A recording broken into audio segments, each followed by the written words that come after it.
Praise the lord. నీవు వేకువ జామున లేచి దేవునికి మొరపెట్టుము, ప్రార్థన చేయుము. కీర్తనలలో దేవుడు చెప్తున్నాడు, అరుణోదయమున దేవుడు ఆ పట్టణమును దర్శించినాడు. అదేవిధంగా సియోను కుమార్తె, నీవు మొదట జామున లేచి నీవు ప్రార్థన చేయుము, నీళ్ళు కుమ్మరించినట్లు నీ హృదయంను కుమ్మరించుము అని లేఖనాలు చెప్పుచున్నది. అదేవిధముగా నీవు మొదట నీ దినాన్ని దేవునితో ఆరంభించు.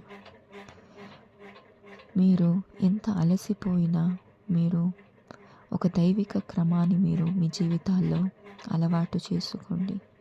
ఉదయకాలమున మీరు లేచి దేవునికి మొదట మీ కంఠస్వరాన్ని వినిపించండి.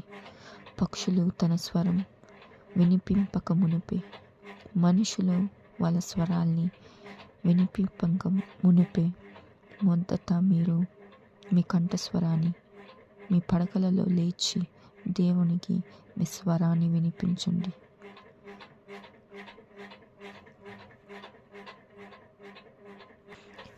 దావీదు చెప్పిన విధంగా, నా మంచము మీద నీ వాక్యము ధ్యానించుచుండగా క్రొవ్వు మెదడు దొరికినట్లుగా ఉన్నది. అవును బిడ్డలారా, ఇదిగో మొదట నీవు నీ దినాన్ని దేవునితో ఆరంభించు. నీ దేవుడు నీకు తోడుగా ఉండి నిన్ను నడిపిస్తాడు. ఉదయకాలం ప్రార్థన బహుశక్తివంతమైనది. నీవు అడుగు ప్రతి ఒక్క దానికి నీవు జవాబు పొందుకుంటావు. నీ ప్రతి ఒక్క కోరికను, సమస్యను, బాధలను, ప్రతి ఒక్క దానిని దేవుని ఎదుట నీవు కన్నీరు విడిచి ప్రార్థన చేయి.